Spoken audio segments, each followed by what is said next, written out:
Hi, and welcome back to Plastic Models by a Regular Dude and the Monogram M3 Lee project.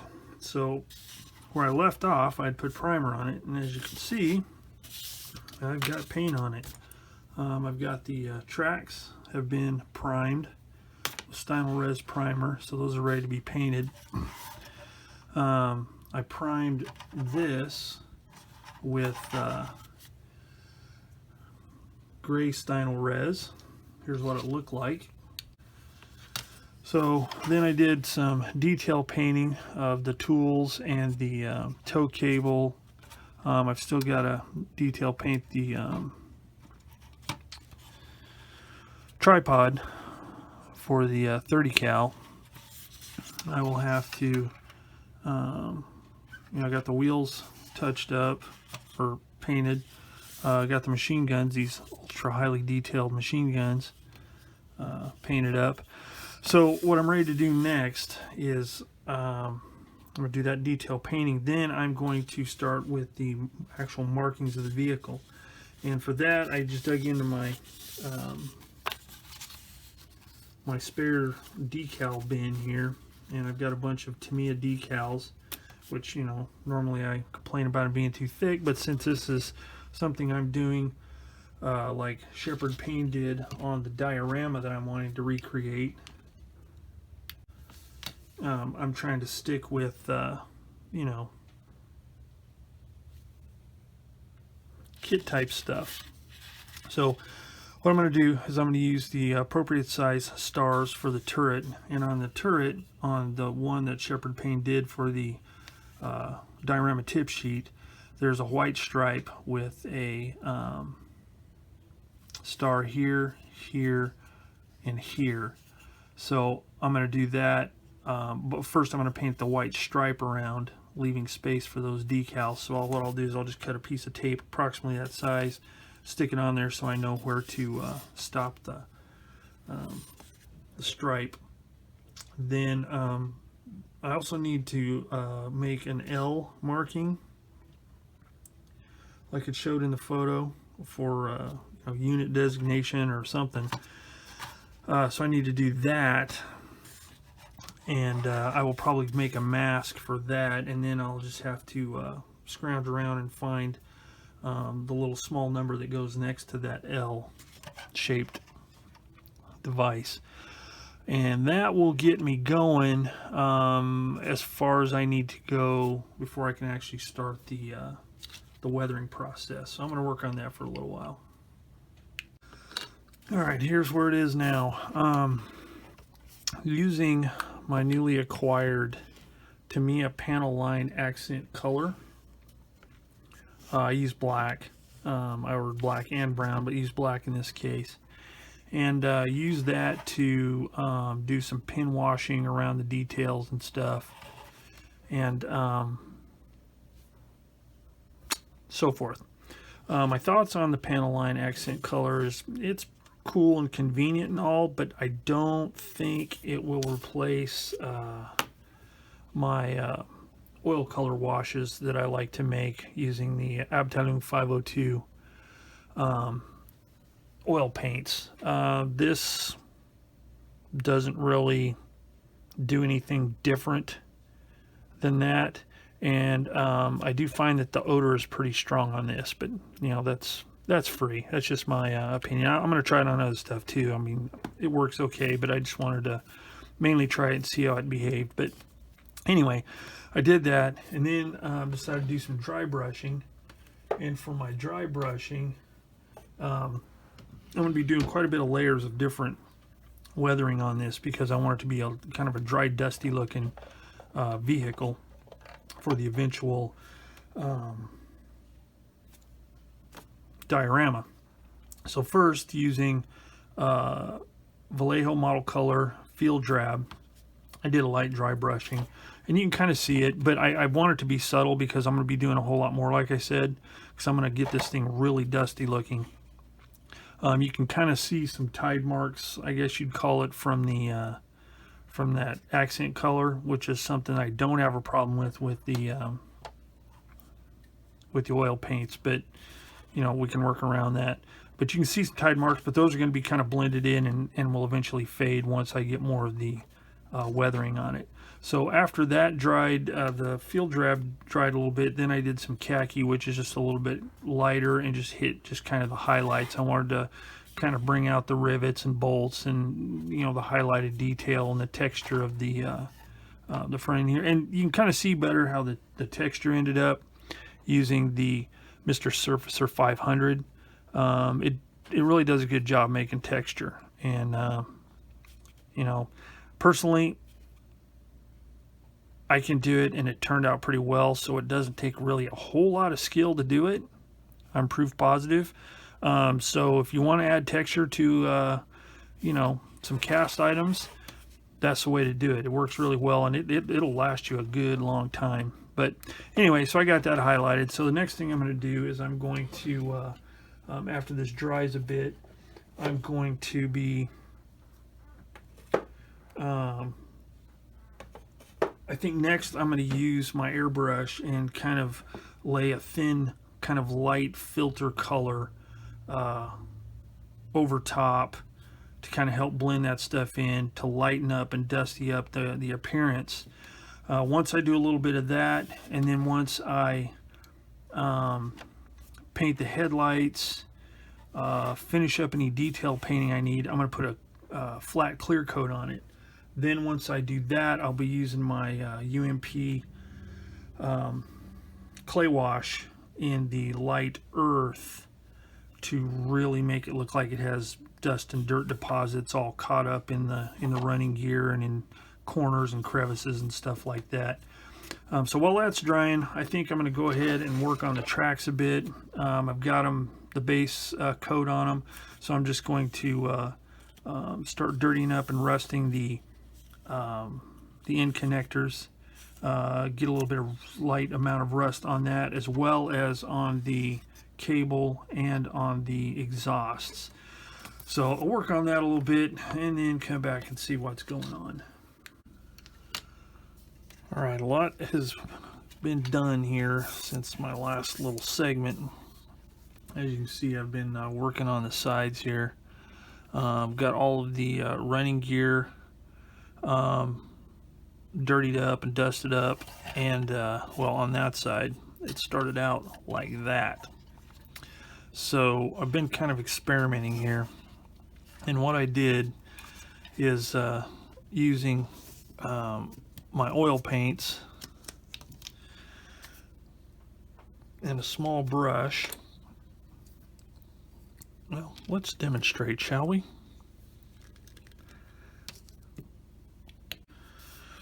All right, here is what I did for down there. First thing I did was I got, wrong one. I used this one first. 502 Abteilung Light Mud. And I am a cretin. I don't put it on a palette or anything. I just start dotting all over the place, not being real careful. And I generally work in segments, so I'm just going to do this section here. And I'm not going to get real crazy showing you the whole thing. I'll just show you what it looks like to start. And that's the one I clean with. And then I use buff. Now remember, this is a desert vehicle, so I'm making it a lot of light colors, and I'm going kind of heavy on this kind of stuff because I want it to look like a desert vehicle. This is a little bit lighter, just to add some more. Okay.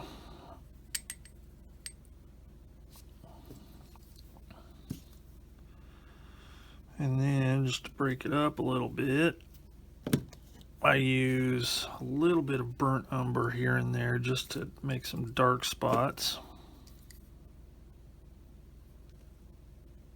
Not too many of them.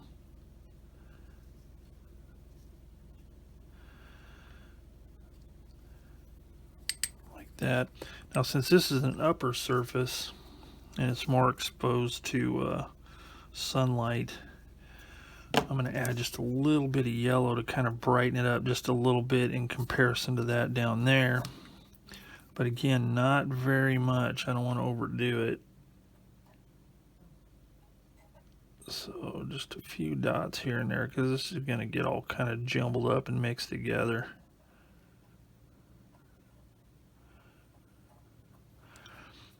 Okay. Then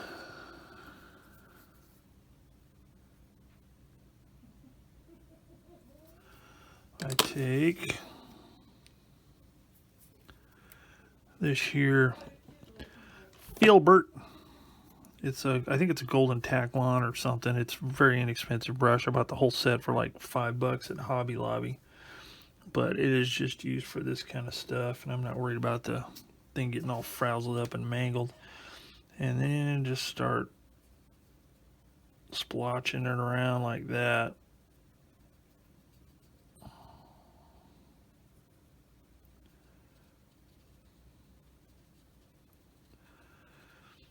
What will happen is, whoops, it will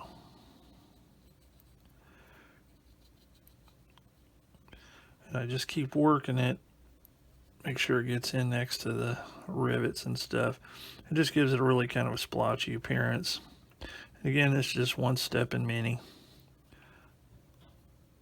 There's going to be some other stuff going on too.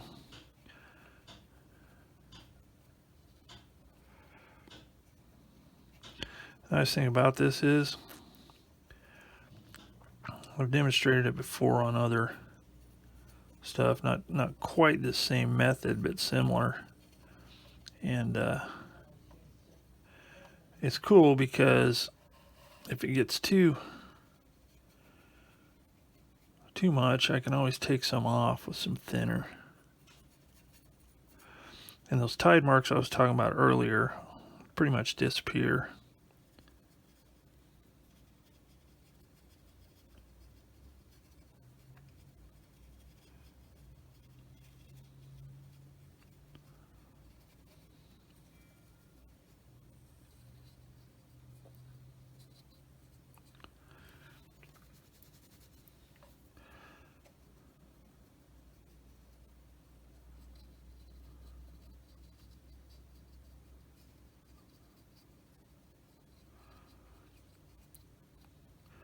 Now, if this was going to be in a more temperate climate, I'd do some of this to get a little bit of streaking going on.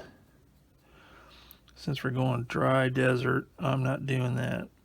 We're going with the dry spell.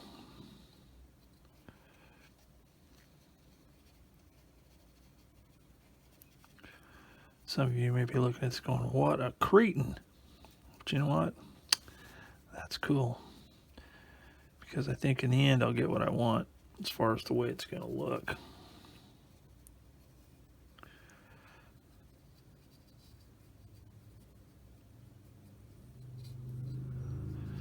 Nice thing is that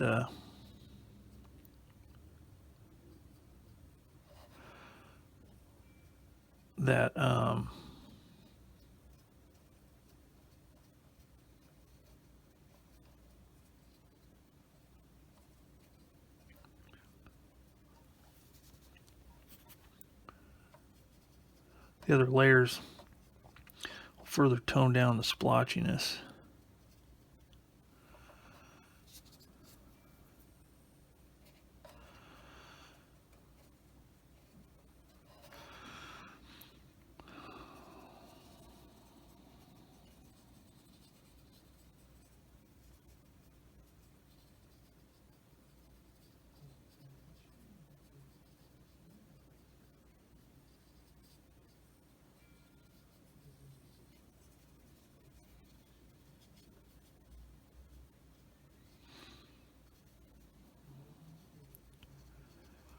Okay, so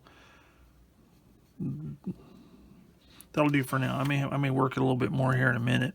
I normally don't work on an area that large, but I just kind of wanted to show you. So then cap off the odorless mineral spirits here and move on to the next part.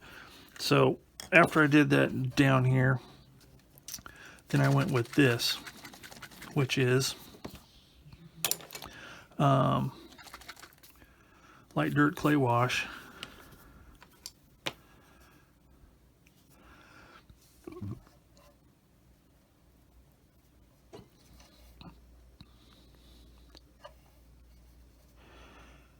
And I put that all down in here, making sure to get in all of the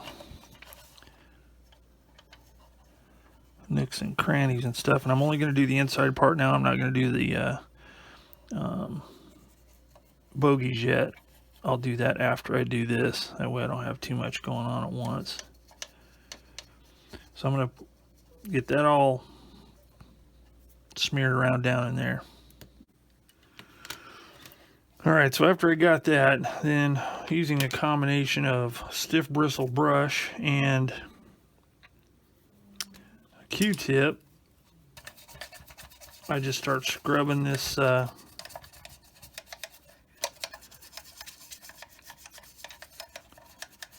clay wash off like this.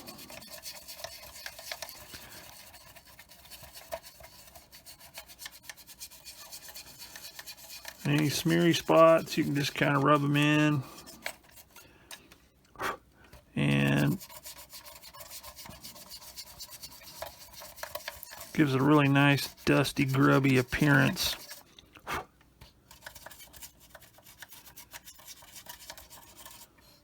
Like that. And if you want it cleaned off even more, if you use the Q-tip, it'll rub it off even more.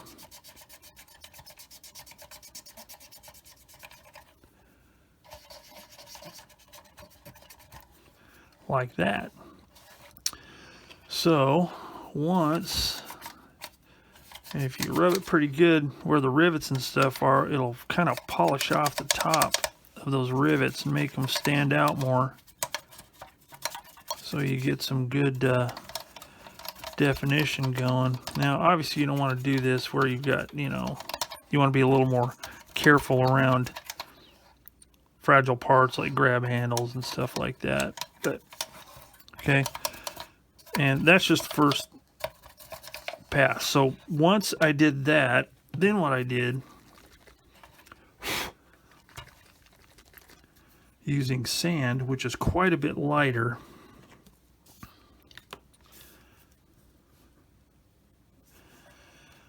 I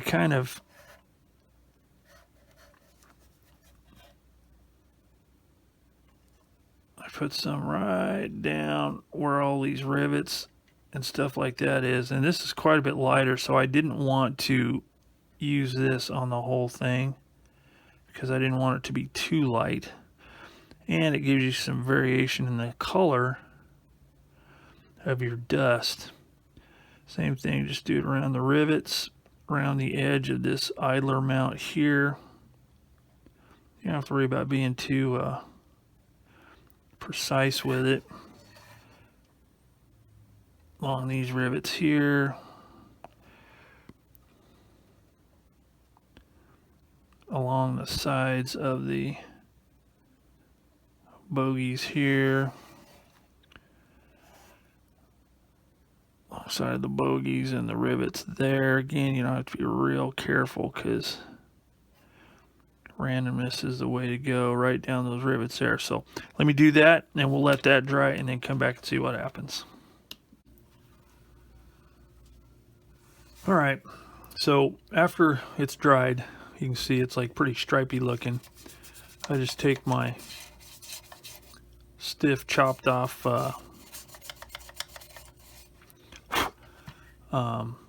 paintbrush here and start rubbing it off. And what it does, it leaves a nice light colored deposit. So it really highlights the rivets and makes it look like dust and dirt and stuff is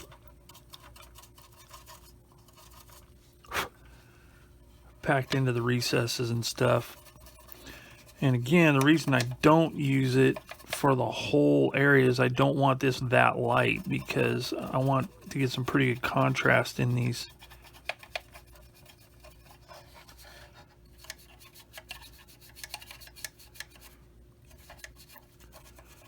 in the detail, the bolts, the rivets.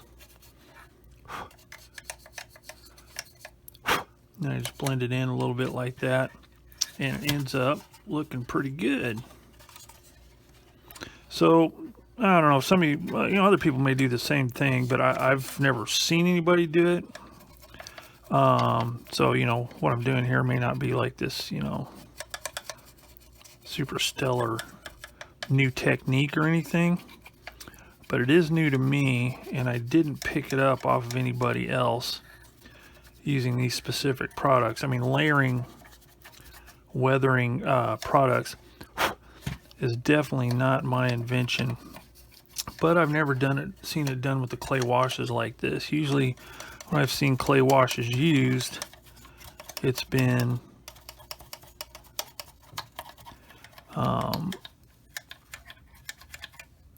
just as one shade or one color, and that's the way I've done it in the past. I just wanted to do something a little bit different and see how it worked, and it works out pretty good because it leaves a nice deposity mess in there. So then what I do is I'll do the same thing on the bogies and on the insides of the wheels and all that kind of stuff. So I'm going to put that aside for now. See, now I've done the same thing on the tracks, and I have used the light dirt first over the whole thing, and then just hit the edges of the end connectors and in between the tracks with the sand. And you can see there's two separate colors here. There's the light dirt and there's the sand, and they're pretty different, but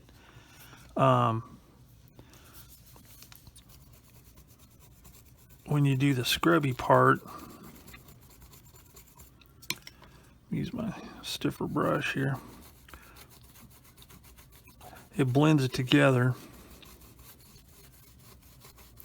makes it look a little bit uniform, but with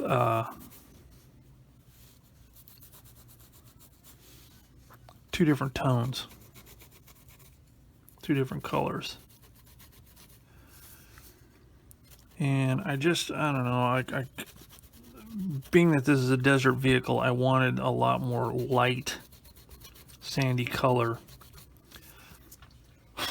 in the tracks than what I normally do. Normally I just use the light dirt, and it gives a nice nice dusty feel to it. And if some of it isn't rubbing off very well, then you just use your Q-tip, but it's working pretty good. And I'll go sideways to make sure that it's not too built up in between the tracks.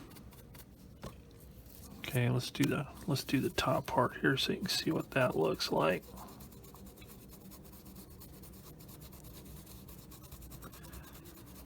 So it gives it a nice dusty sand packed in between the tracks kind of look. All right, so I'll just continue working on that stuff and come back. And when I come back, I'll show you how I'm going to handle this with the clay washes, which is basically the same. All right, so just like I did on the other, I put the light dirt wash, clay wash on here. Got the majority of it scrubbed off. And I'm going to do the same thing with the sand as I did around the rest of this stuff. But again, just hitting around the detail stuff.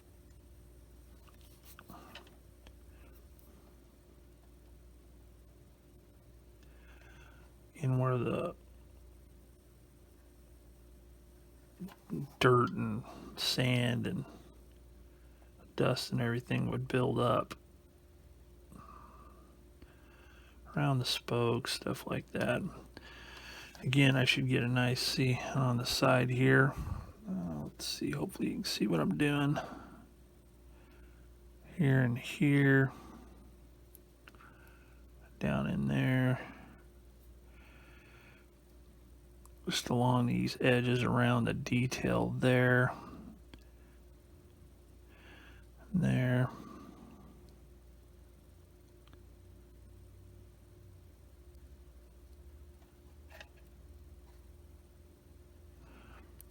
Again, around the spokes.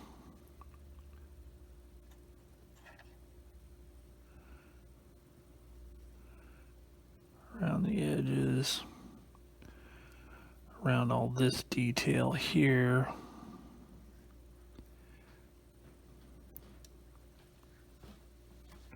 Top there.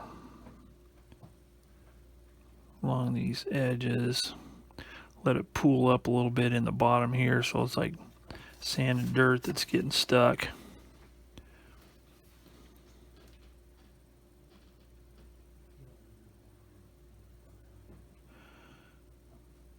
The top.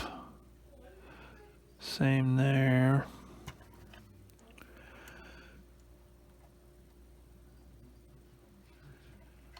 All in there.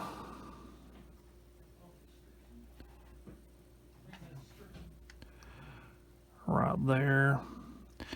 Then I'm gonna put some on the edges of the thing here so it'll collect. There's a bit of a rim going right there, so it's nice to collect this deposits in.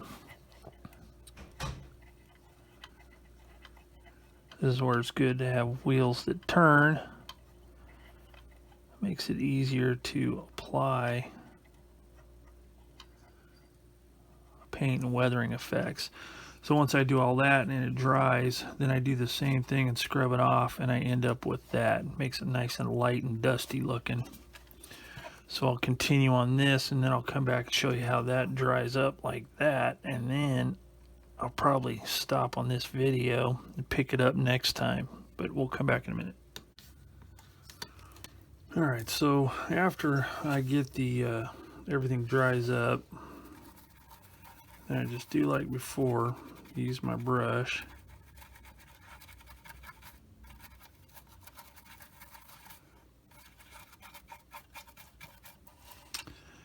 And get it all scrubbed down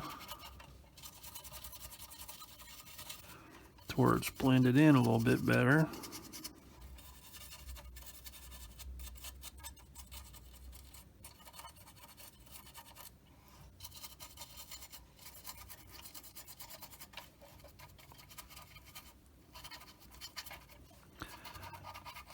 Like this.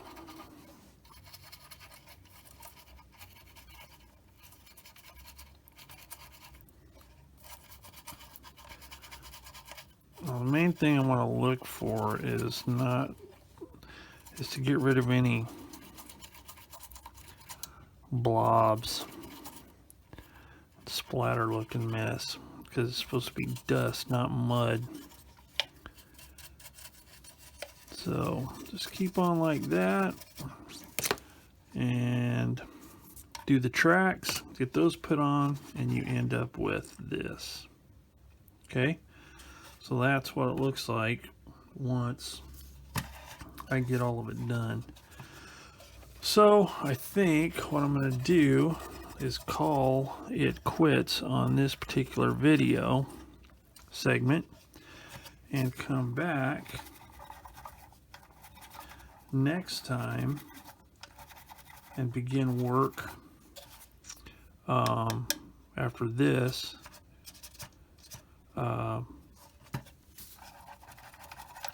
start working on the upper hull and getting it weathered like the rest. So that's it for now. Thanks for joining me here on Plastic Models by a Regular Dude and the Monogram M3 Lee project.